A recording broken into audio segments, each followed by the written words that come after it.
आज मैं टॉपिक लेके आया हूँ। पिछले वीडियो में आपको बताया था कि एक समान आवेशित वलय के अक्ष पर स्थित किसी बिंदु पर चुंबकीय क्षेत्र की तीव्रता का फार्मूला बताया गया है। तो उसमें आता है आगे कि वलय की अक्ष पर वैद्युत क्षेत्र की अधिकतम तीव्रता की स्थिति।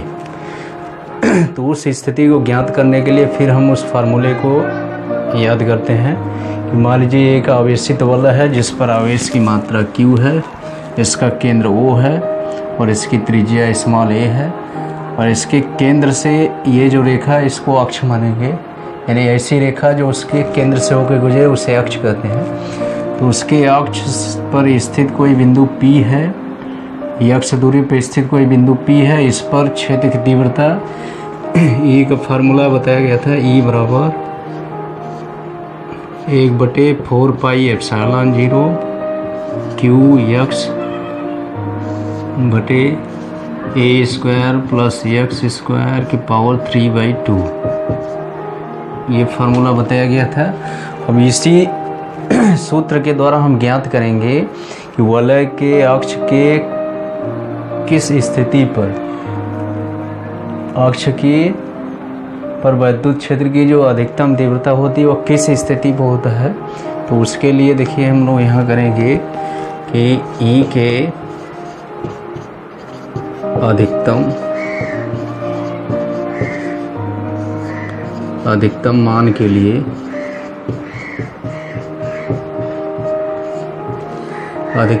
के लिए dE बटे dx बराबर 0 लेते हैं, यानी वह दूरी x के सापेक्ष इस समीकरण का अवकलन करेंगे, उसको बराबर 0 रखेंगे तो इसमें स्थिति आ जाती है, x का मान आ जाएगा। यहाँ से देखिए इसको करेंगे d/dx, E का मान रखेंगे यहाँ पर 1/4 पाई एप्सिलॉन नॉट Qx बटे a square plus x square की पावर 3/2 बराबर 0। अब यहाँ से x के सापेक्ष अवकलन करना है, तो जो भी x के अलावा जो भी बचेगा वो सब उसको नियतांक लेंगे और उसको छोड़ दिया जाएगा या उसको पीछे ले लेंगे। तो कितना हो जाएगा Q/4 पाई एप्सिलॉन नॉट, ये बाहर हो गया और ये बचेगा d/dx x बटे a square plus x square के पावर 3/2 बराबर 0 हो जाएगा। अब इसको हल करेंगे, ये गुणक में है, इधर भेजेंगे 0 हो जाएगा, बस ये बचेगा। इसको हल करेंगे हो जाएगा d/dx। अब इसको एक साथ करेंगे x, इसको ऊपर लेके जाएंगे तो क्या हो जाएगा, इसका घात माइनस में आ जाएगा, a square plus x square के घाते -3/2 बराबर 0। अब इसमें दो पदों के गुणनफल का अवकलन ज्ञात करना है। तो गणित में उसमें सिखाया जाता है कि दो पदों के गुणनफल का अवकलन निकालते समय एक पद गुणे दूसरे पद का अवकलन प्लस दूसरा पद गुणे पहले पद का अवकलन, ऐसे करते हैं। तो इसमें लिख कर सकते हैं हम लोग, जैसे x, इसमें ये पद लेंगे, इसको बाहर कर देंगे, a square plus x square की power -3/2 into d/dx x, plus x को छोड़ देंगे, इसका अवकलन करेंगे d/dx a square plus x square की पावर -3/2 बराबर 0।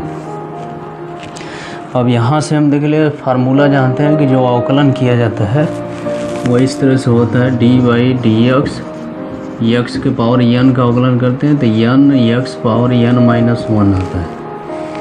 जो घात आता पहले आता है, फिर घात 1 घट जाता है। तो उसी तरह से इसमें करेंगे, इसका करेंगे x का तो इसका 1 आ जाएगा, सीधे हो जाएगा। इसके घात 1 लेंगे, 1 पीछे लिखेंगे, फिर 1 में से 1 घटाएंगे उस फार्मूले के अनुसार, 0 हो जाएगा। x घाते 0 को मान 1 आएगा। तो इसको बस सीधे लिख लेंगे a square plus x square के घाते -3/2, 1 हो जाएगा, इसको छोड़ देंगे, प्लस यक्स। अब इसका अवकलन करेंगे तो पहले -3/2 घात पहले आएगा, फिर इसमें से एक घट जाएगा a² प्लस x², फिर घाते 1 घटेगा इसमें तो माइनस आ जाएगा 5/2 आ जाएगा। अब गुणे इसका फिर अवकलन करेंगे तो नियतांक हो जाएगा, इसका आएगा 2 × x बराबर 0। अब ये दोनों पद में देखेंगे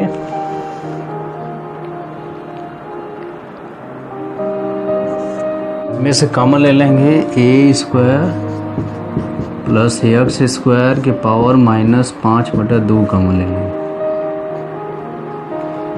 तो यहाँ बचेगा, इसमें से निकलेगा तो 1 घात इसमें बचेगा, यानी a² प्लस x² बचेगा और इधर हो जाएगा, इधर -2 से 2 कट जाएगा, x से x² हो जाएगा -3x², ये पूरा निकल जाएगा, बस क्या हो जाएगा -3x²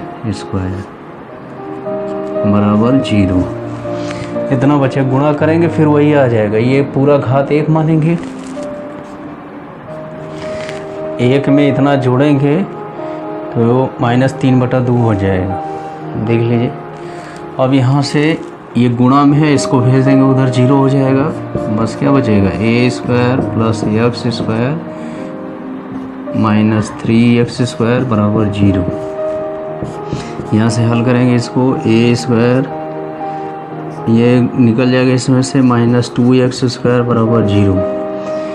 यह x का मान निकालेंगे, यहाँ x² बराबर हो जाएगा a²/2 हो जाएगा, इसलिए x बार निकालेंगे वर्गमूल आ जाएगा +- a/√2, ये x का मान इतना है, यानी x का मान a/√2 यानी केंद्र से a/√2 दूरी पर वलय द्वारा वैद्युत क्षेत्र की तीव्रता अधिकतम होगी। दोनों चिन्ह प्लस और माइनस दोनों है, तो प्लस का मतलब इसके दाहिने तरफ और माइनस का मतलब बाएं तरफ, यानी आवेशित वलय के केंद्र के दोनों ओर केंद्र से a/√2 दूरी पर वैद्युत क्षेत्र की तीव्रता अधिकतम होगी। तो ये है वलय की अक्ष पर वैद्युत क्षेत्र की अधिकतम तीव्रता की स्थिति, इसको हम लोग अवकलन की सहायता से ज्ञात किए हैं।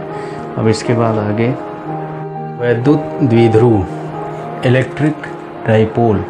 वैद्युत द्विध्रुव क्या होता है कि वह निकाय जिसमें दो बराबर परंतु विपरीत बिंदु आवेश एक दूसरे से अल्प दूरी पर स्थित होते हैं, वैद्युत द्विध्रुव कहलाता है। दोनों वैद्युत द्विध्रुव आवेश बराबर होता है लेकिन विपरीत प्रकृति को होता है और उनके बीच की दूरी बहुत अल्प होती है, यानी एक दूसरे के बहुत समीप होते हैं। जैसे मान लीजिए कि एक आवेश ये है और दूसरा ये है, एक पर प्लस आवेश एक पर माइनस आवेश, और दोनों एक दूसरे से बहुत अल्प दूरी पर होते हैं, इनके बीच की दूरी बहुत कम होती है, इसलिए उस दूरी को अधिक प्रदर्शित करने के लिए 2l दिखा देते हैं, इसकी दूरी को 2l दिखाते हैं, अर्थात इसके केंद्र से l दूरी पर ये आवेश है और l दूरी पर ये है, उनके बीच की कुल दूरी 2l है। 2l बहुत ही अल्प होता है। तो ये है जो युक्ति है या सिस्टम है, इसी को बोलते हैं वैद्युत द्विध्रुव बोलते हैं। अब उसमें आता है वैद्युत द्विध्रुव का आघूर्ण। वैद्युत द्विध्रुव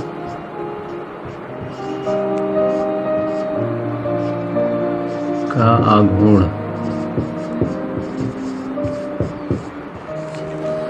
इसको इंग्लिश में बोलते हैं इलेक्ट्रिक डाइपोल मोमेंट।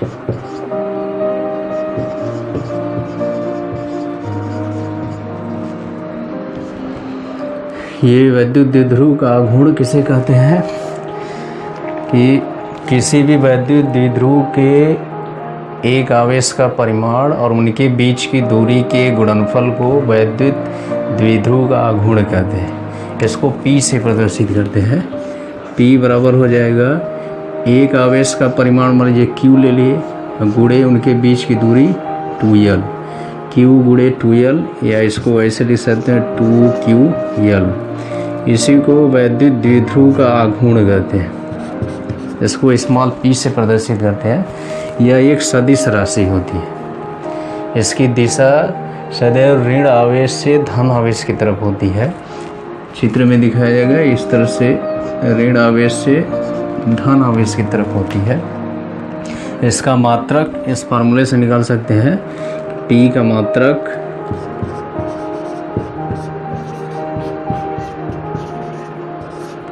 मात्रक बराबर, इसमें आवेश का मात्रक होगा कूलाम इंटू मीटर। इसको सांकेतिक भाषा में लिख सकते हैं CM लिख सकते हैं। अब इसकी बीमा भी निकाल सकते हैं। P की बीमा बराबर Q की बीमा गुणे L की बीमा, तो L लंबाई है, इसकी बीमा L होगा, और Q का बीमा होता है TA। तो इस तरह से बीमा हो जाएगा LTA। अब ये है वैद्युत द्विध्रुव। अब वैद्युत द्विध्रुव से संबंधित बहुत से उदाहरण दिखाई देते हैं। जैसे ये अणुओं में भी, पदार्थों में भी वैद्युत द्विध्रुव की घटना पाई जाती है। तो कुछ अणुओं के उदाहरण है जिसमें वैद्युत द्विध्रुव होता है। जैसे उदाहरण है HCl, H2O, HBr, NH3, CH4। ये सब जो अणु हैं, ये Cl हाइड्रोजन क्लोराइड, H2O जल, HBr hydrogen bromide, NH3 ammonia, CH4 methane, ये जो अणु है ये भी वैद्युत द्विध्रुव के गुण प्रदर्शित करते हैं। अब ऐसा क्यों होता है? क्योंकि हम लोग जानते हैं कि जो अणु बनता है उसमें 2 या 2 से अधिक परमाणु उपस्थित रहता है, और सभी परमाणुओं में धनावेश उसके केंद्र पर स्थित रहता है, और ऋणावेश उसके इलेक्ट्रॉनों के वितरण के कारण होता है। यानी किसी भी परमाणु में धनावेश और ऋणावेश उपस्थित होता है, और इस तरह से वही परमाणु के समूह बन के अणु बनाते हैं। तो किसी भी अणु की संरचना में परिवर्तन के कारण, कुछ बदलाव के कारण या किन्हीं विशेष कारणों के कारण उसमें अणुओं के जो कुल धनावेश होते हैं और ऋणावेश होते हैं एक दूसरे से दूर हट जाते हैं, विपरीत स्थितियों में आ जाते हैं। तो इस तरह से वो एक द्विध्रुव की भांति व्यवहार करने लगते हैं। लेकिन किसी भी एक परमाणु में जो धनावेश और ऋणावेश होता है वो संकेंद्रीय होते हैं, यानी एक ही उनके जो केंद्र होते हैं संपातीय होते हैं। यानी नाभिक है, नाभिक का केंद्र गोलाकार होता है, उसका केंद्र होगा। जो इलेक्ट्रॉन होंगे वृत्ताकार कक्षा में स्थित रहेंगे, उनका भी केंद्र नाभिक के केंद्र पर स्थित होगा। यानी उनके जो केंद्र होते हैं वो संपाती होते हैं। इस तरह से वे द्विध्रुव के भांति व्यवहार नहीं करते हैं। लेकिन जैसे ही उनको वैद्युत क्षेत्र में लाया जाता है तो उनके जो इलेक्ट्रॉनों का वितरण होता है या आवेशों का जो वितरण होता है वह इधर उधर हो जाता है, अनियमित हो जाता है। इस तरह से धनावेश एक सिरे पर हो जाता है, ऋणावेश एक सिरे पर हो जाता है, और वह वैद्युत द्विध्रुव की भांति व्यवहार करने लगता है।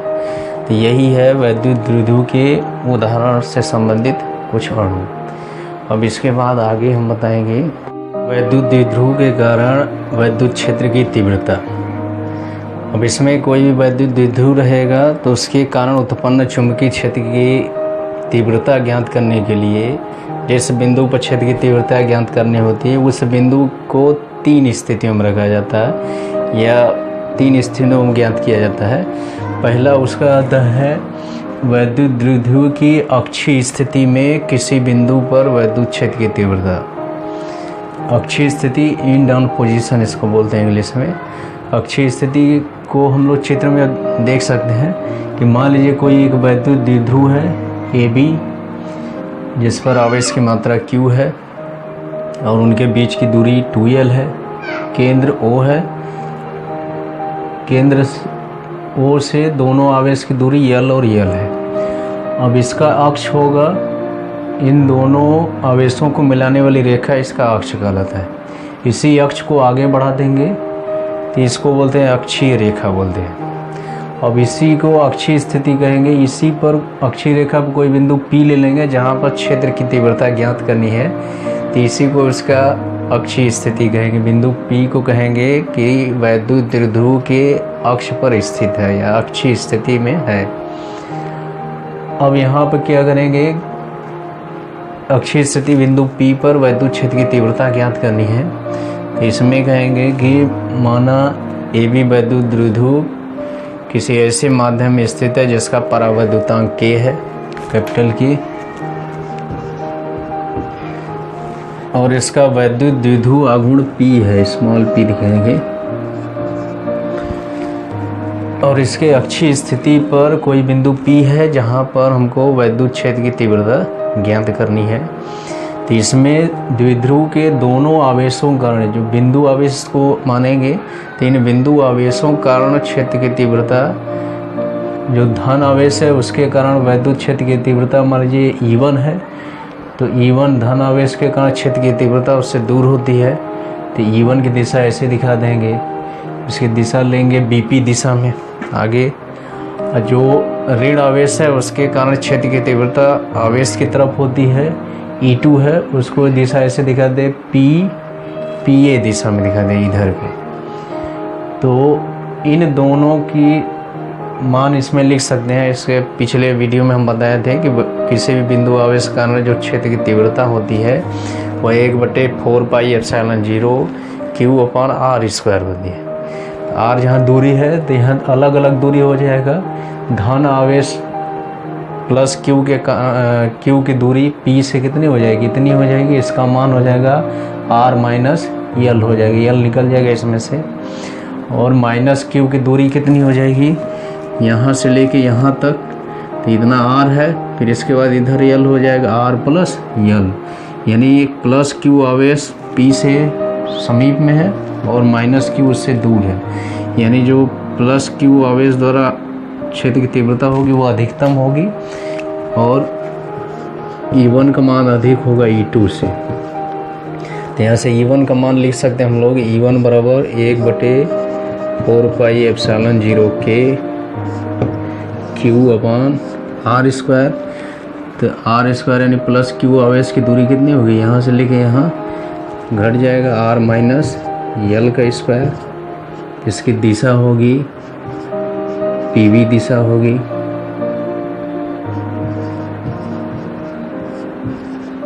PV दिशा में होगी। फिर इसके बाद E2 का मान निकालेंगे। E2 बराबर हो जाएगा 1/4πε0 Q/ उसकी दूरी हो जाएगी R + L²। इसकी दिशा हो जाएगी PA दिशा।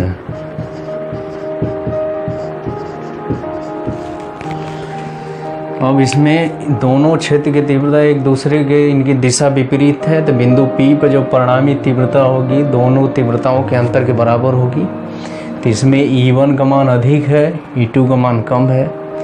क्यों अधिक कम है, क्योंकि E1 में दूरी कम है, तो दूरी के वर्ग के व्युत्क्रमानुपाती होता है, तो दूरी कम होगी तो तीव्रता अधिक हो जाएगी।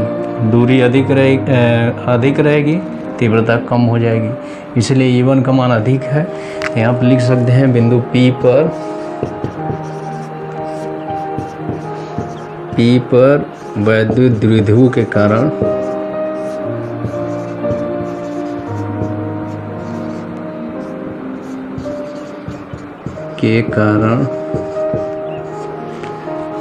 परिणामी तीव्रता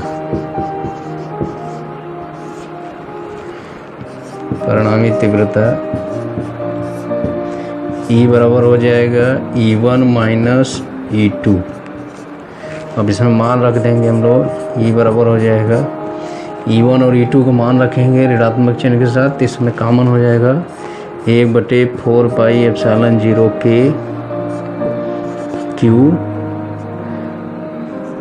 कोष्टक में कॉमन हो जाए 1/R - L² और माइनस 1/R + L²। अब इसको हल करेंगे। 1/4πε0 k इंटू क्यू इंटू, यहाँ पर लॉसर ले गए एलसीएम, r² माइनस l² की पावर 2।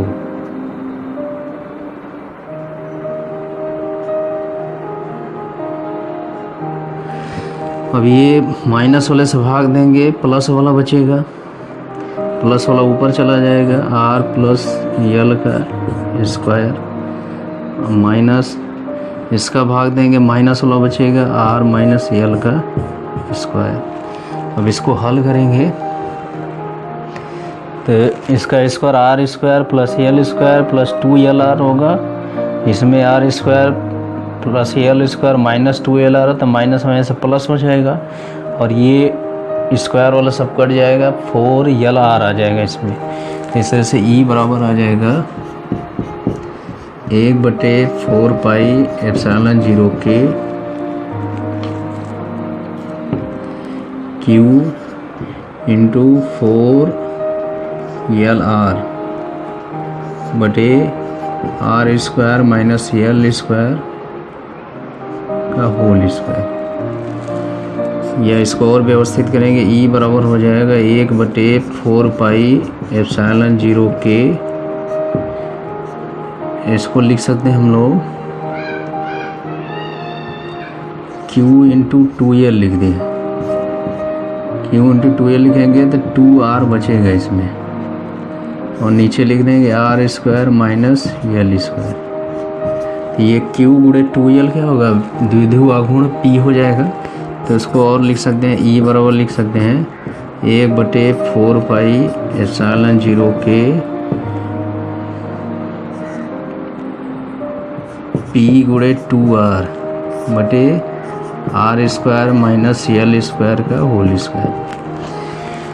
तो इसमें जो यल दूरी है वो बहुत कम होता है, r की तुलना में उसका मान बहुत कम रहता है, इसलिए यल छोटा है, उसका स्क्वायर करेंगे, वर्ग करेंगे और उसका मान छोटा हो जाएगा।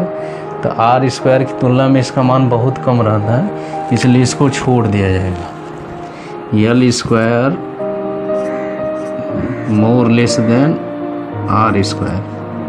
तो l² का मान इतना कम होता है कि उसको छोड़ दिया जाता है उसमें।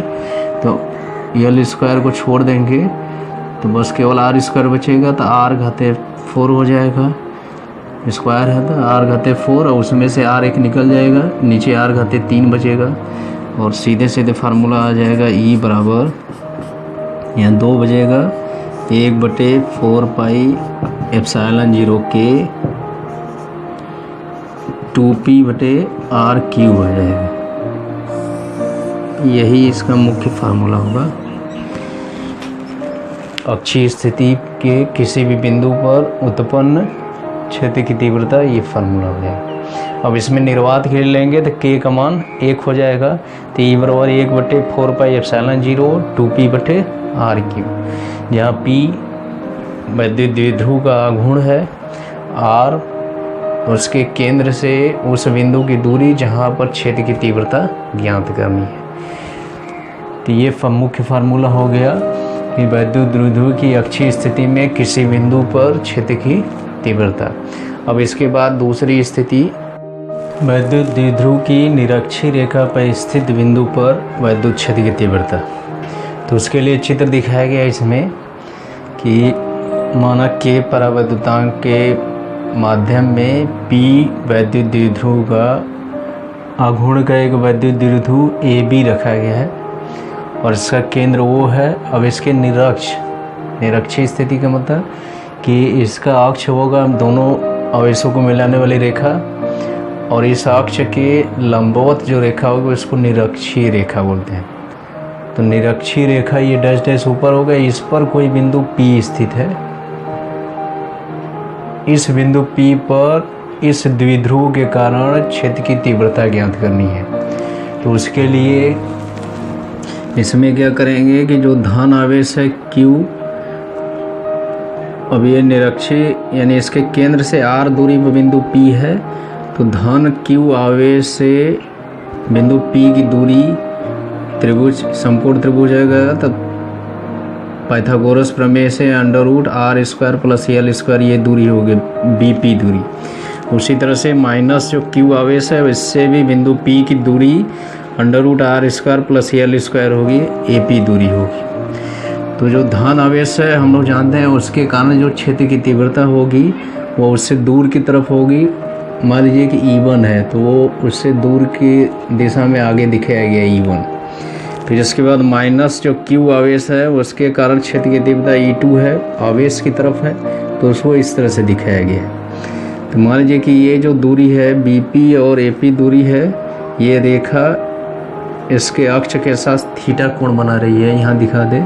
तो यही कोण थीटा यहाँ पर भी होगा क्योंकि ये अक्ष के समांतर जो परिणामी तीव्रता आएगी E1 और E2 क्रम आ जाए, इसका तीव्रता E है, तो हमेशा दोनों तीव्रताएं इस दिशा में है और दोनों बराबर होंगी क्योंकि दोनों आवेश का मान, बिंदु आवेश का मान बराबर है और इन बिंदु आवेश से P की दूरी भी बराबर है। तो दोनों आवेशों के कारण P पर उत्पन्न क्षेत्र की तीव्रता E1 और E2 का परिमाण बराबर होगा, लेकिन दिशा अलग अलग है। और दिशा अलग अलग होने से इनका जो परिणामी होगा वह ठीक इन दोनों के बीच में होगा क्योंकि दोनों का परिमाण बराबर है। तो जब भी होगी तो एक दिशा की तरफ होगा तो इनका जो परिणामी प्रभाव आएगा बीच में आएगा, बीच की तरफ आएगा तो परिणामी तीव्रता E हो जाएगा। E1 के साथ इसका कोण थीटा रहेगा क्योंकि ये यहाँ थीटा के बराबर आएगा इसमें। तो ये परिणामी क्षेत्र की तीव्रता E हो गई, इसकी दिशा धन आवेश, हम नीचे की तरफ देखेंगे धन आवेश से ऋण आवेश की तरफ होगा। अब इसको और स्पष्ट समझने के लिए दूसरा चित्र इसमें देखेंगे कि जो E1 है इस तरह से दिखाया गया बिंदु P से E1 और जो E2 है इस तरह से दिखाया गया, दोनों परिमाण बराबर है, बराबर चिन्ह दिखा दिए और ये कोण ले लिए थीटा। अब E1 को दो घटकों में वियोजित कर सकते हैं, एक E1 cos थीटा और E1 sin थीटा। तो इधर वाला जो समांतर घटक वाला इसमें आएगा E1 cos थीटा आएगा, लंबवत वाला ये हो जाएगा, यहाँ से E1 sin थीटा हो जाएगा और जो इधर आएगा इसमें आएगा E1 cos थीटा आएगा इस दिशा में। इसी तरह से यहाँ पर दिखा देंगे E1 cos थीटा और E2 sin थीटा इसमें हो जाएगा। और जब ये कोण देख रहे हैं, ये कोण थीटा है, तो ये पूरा कितना होगा कि ये पूरा कोण यहाँ से लेके यहाँ तक 90 होगा और ये थीटा हो गया तो ये निकलेगा कितना होगा, इधर भी 90 अंश होगा पूरा कोण ये। तो ये क्या होगा कि जब ये थीटा हो गया तो ये वाला कोण कितना आएगा, ये वाला। अब ये जो E होगा, जो परिणामी तीव्रता होगी, दोनों कोण के अर्धक पर स्थित होगी, यानी दोनों E1 और E2 की दिशा के अर्धक पर, यानी बीच में जो कोण बनेगा उसके बीच में, यानी ये कोण इसके बराबर आएगा, यानी ये वाला कोण थीटा होगा। और जब ये थीटा होगा तो इसके बीच ये कोण कितना हो जाएगा, इसमें भी घटक तोड़ेंगे E2 का तो E2 cos थीटा आ जाएगा, इसी में इसी पर आ जाएगा E2 cos थीटा। और जो E2 sin थीटा होगा वो नीचे चला जाएगा, E2 sin थीटा। अब ये दोनों परिमाण में बराबर है, E1 और E2 sin थीटा बराबर हो गया, तो ये जो लंबवत घटक हैं एक दूसरे को निरस्त कर देंगे और जो समांतर वाला बचा है E2 cos थीटा और E1 cos थीटा, ये दोनों समायोजित हो जाएंगे, जुड़ जाएंगे और ये परिणामी तीव्रता को प्रदर्शित करेंगे। तो इस तरह से मान लीजिए परिणामी तीव्रता E है तो E बराबर लिख सकते हैं E1 cos theta plus E2 cos theta. अब ये मान इसका लिख सकते हैं। अब यहाँ से परिणामी तीव्रता E का मान निकाल सकते हैं, यदि E1 E2 का मान रख दें और cos थीटा का मान रख देंगे तो परिणामी तीव्रता E का मान ज्ञात हो जाएगा। अब यहाँ से आइए इसका मान निकाला जाए। देखिए E1 का मान होगा, चित्र में देखेंगे E1 बराबर, E1 किसके कारण है, प्लस Q कारण है, तो 1/4 पाई एप्सिलॉन 0 के Q/r²। तो r जो दूरी होगा ये दूरी है, अंडर रूट में स्क्वायर करेंगे, अंडर रूट हट जाएगा, r² प्लस l² हो जाएगा। इसकी दिशा क्या हो जाएगी, बीपी दिशा में। दूसरा E2 का मान निकाल सकते हैं। E2 बराबर आएगा 1/4πε0K इंटू Q अपान दूरी उतना आएगा r² plus L²।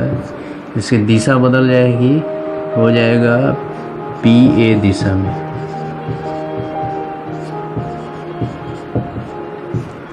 E1 E2 का मान निकल गया। cos थीटा का मान निकालिए।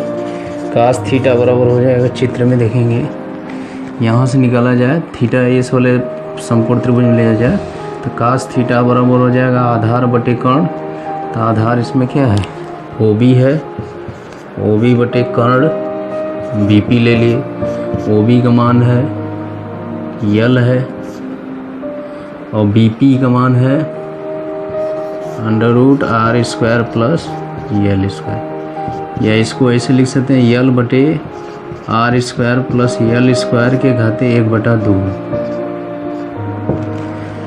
अब यहाँ से जो परिणामी क्षेत्र की तीव्रता है E का मान निकाल सकते हैं। E बराबर उस वाले समीकरण में रखेंगे, E1 का मान आ जाएगा 1/4πε0K। E1 और E2 का मान दोनों बराबर है तो उसमें कोई भी मान लिख सकते हैं इसमें। तो यहाँ से हो जाएगा E1 E2 का मान बराबर है तो यहाँ से हो जाएगा E1 की जगह मान लीजिए E1 रख दें, E2 की जगह E1 रख देंगे तो क्या हो जाएगा, E1 cos theta plus E1 cos theta बराबर हो जाएगा 2E1 cos थीटा। क्योंकि दोनों का मान बराबर है, E1 और E2 का मान बराबर है, यहाँ लिख सकते हैं E1 बराबर E2। अब हमें मान रखिए 2E1 का मान रख दीजिए 1/4πε0K इंटू Q अपान r² प्लस L²। E1 हो गया गुणे cos थीटा का मान यहाँ से निकाले थे L अपान r² प्लस L² के घाते 1/2 और 1/2 यहाँ से आ जाएगा 1/4πε0K। ये 2 का ऊपर नीचे गुणा कर देंगे, Q इंटू 2L हो जाएगा अपान इसको 1 में गुणा करेंगे तो r² प्लस L² के घाते 3/2 हो जाएगा। एक घात है यहाँ और यहाँ 1/2 जुड़ जाएगा 3/2 हो जाएगा। अब यहाँ से हम लोग जानते हैं कि जो L का मान होता है L की तुलना में बहुत छोटा होता है। L का मान बहुत कम होता है तो जब इसका स्क्वायर करेंगे तो R की तुलना में बहुत छोटा हो जाएगा, यानी L² much less than R²। तो L² को नगण्य मान सकते हैं R² की तुलना में। तो L² को छोड़ देंगे, यहाँ ये पद समाप्त हो जाएगा, बस केवल R² बचेगा। तो R² के घाते 3/2 आएगा, 2 से 2 कट जाएगा, R घाते 3 आ जाएगा, यानी E बराबर हो जाएगा 1/4πε0K Q इंटू 2L अपान R³ हो जाएगा।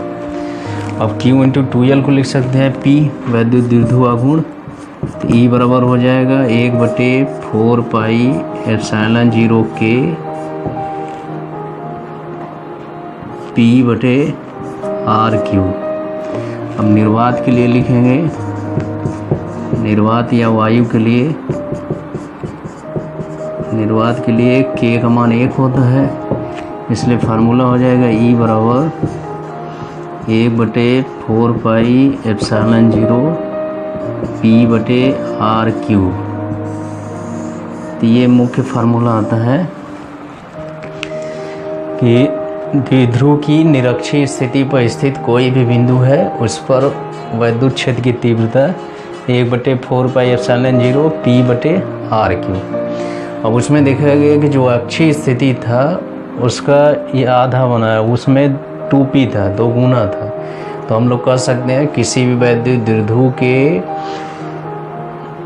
अक्षीय स्थिति पर जो वैद्युत क्षेत्र की तीव्रता होती है वह निरक्षीय स्थिति पर क्षेत्र की तीव्रता की 2 गुनी होती है, वहाँ मान उसका अधिक होता है।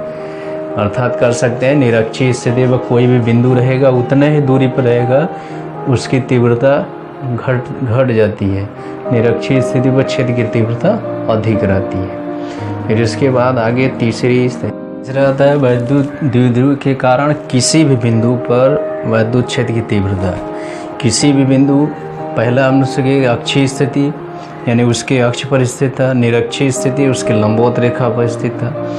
अब किसी भी में न तो अक्षीय न तो निरक्षीय यानी दोनों के बीच में रहेगा बिंदु और उसी पर वैद्युत क्षेत्र की तीव्रता ज्ञात करनी। तो अक्षीय ऐसे हो गया समांतर, निरक्षीय ऐसे लंबवत, इसके बीच में कहीं ऐसे है। मान लीजिए कि एक वैद्युत द्विध्रुव AB जिसका द्विध्रुव आघूर्ण P एक के परावैद्युतांक माध्यम में स्थित है और इसके केंद्र से थीटा कोण पर स्थित कोई बिंदु P है। अब ये जो रेखा है इस पर बिंदु P है, तो ये तो न तो निरक्षीय है न तो अक्षीय है। अक्षीय ऐसे रहेगा, निरक्षीय ऐसे लंबवत। अब ये उन दोनों के बीच में है, इसीलिए कहा गया है किसी भी बिंदु पर वैद्युत क्षेत्र की तीव्रता। तो उस पर मान लीजिए कोई बिंदु P है, इस पर क्षेत्र की तीव्रता ज्ञात करनी है। तो उसके लिए इसमें जो वैद्युत द्विध्रुव आघूर्ण है ये सदिश राशि है, इसको 2 घटकों में वियोजित कर देंगे। अब इसकी दिशा देखिए, ये होगा ऋण आवेश से धन आवेश की तरफ होगा, P दिशा में ऐसे होगा।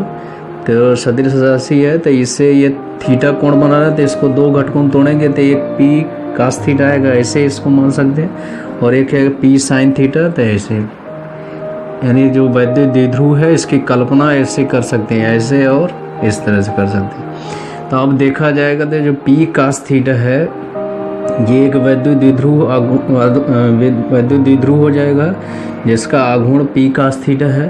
तो इसके यह अक्ष पर यानी अक्षीय स्थिति में बिंदु P स्थित है, और ये जो P sin थीटा है इसके निरक्ष पर ये बिंदु P स्थित है। तो दोनों की तीव्रता P cos थीटा के कारण जो क्षेत्र की तीव्रता E1 माना गया है, P sin थीटा के कारण E2 माना गया है। तो यहाँ से E1 और E2 का मान रख सकते हैं। E1 बराबर हो जाएगा, E1 जो है P पर क्षेत्र की तीव्रता है किसके कारण है, ये P cos थीटा कारण, इसको अक्षीय स्थिति में कहेंगे। तो E1 बराबर हो जाए 1/4 पाई एप्सिलॉन 0 के, अक्षीय स्थिति में 2 गुना होता है 2P, P की जगह हो जाएगा P cos थीटा बटे r3, दूरी r है तो r3 हो जाएगा, और दिशा इसकी हो जाएगी E1 की जो दिशा है वो लिख देंगे OP दिशा में।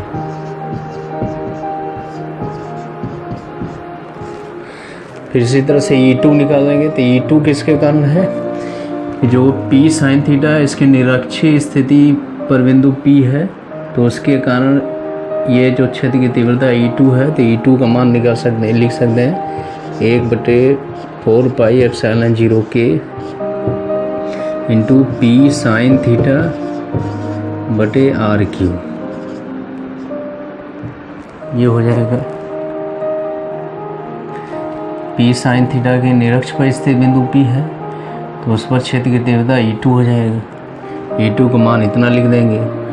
अब इसके बाद जो परिणामी तीव्रता है चित्र में देखेंगे, परिणामी तीव्रता दोनों के बीच में जाएगी। मान लीजिए ये E1 से फाई कोण दिशा में, उसकी दिशा फाई कोण पर है, तो वहाँ से निकाल सकते हैं इसका मान।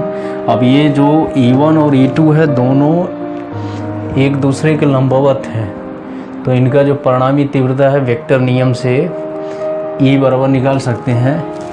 E का मान निकालेंगे √ E1 square plus E2 square.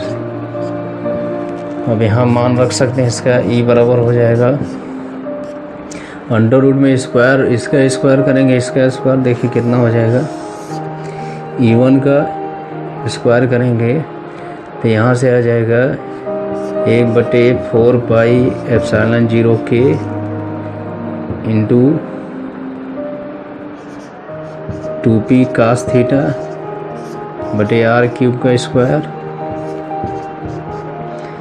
और प्लस 1/4 पाई एप्सिलॉन 0 के पी साइन थीटा बटे आर क्यूब का स्क्वायर। अब यहाँ से देखेंगे तो ये इतना कॉमन है। उसके साथ साथ देखेंगे कि जो P यहाँ 2 है और यहाँ 1 ही है, तो यहाँ से 2 निकल जाएगा। बस कुल मिला जुला के 1/4 पाई एप्सिलॉन 0 के अब P बटे आर क्यूब इतना कॉमन होगा, ये बाहर आ जाएगा। तो इसको लिखेंगे 1/4 पाई एप्सिलॉन 0 के P बटे आर क्यूब आ जाएगा इधर, और इधर कोष्टक में बचेगा अंडर रूट में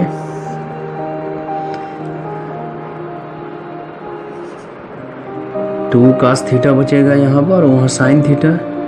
तो इसका स्क्वायर कर देंगे, हो जाएगा 4 cos square theta plus sign square theta. अब इसको और आगे लिखेंगे 1/4 पाई एप्सिलॉन 0 के P बटे आर क्यूब। अब इसमें देखेंगे साइन स्क्वायर थीटा 1 है और कास स्क्वायर थीटा 4 है, तो 4 में से 3 निकल जाएगा। इसको लिख सकते हैं 1 कास स्क्वायर थीटा इसके साथ लिख देंगे तो उसका मान 1 हो जाएगा, और 3 इसमें बचेगा। तो इसको लिख सकते हैं under root 1 plus 3 sine square theta. तो ये इसका फार्मूला आएगा। अब निर्वात के लिए 1 कर देंगे, तो निर्वात के लिए k का मान 1 होता है, k बराबर 1। तो इस तरह से इसका फार्मूला हो जाएगा E बराबर 1/4 पाई एप्सिलॉन 0 P बटे आर क्यूब करणी में 1/3 साइन स्क्वायर थीटा।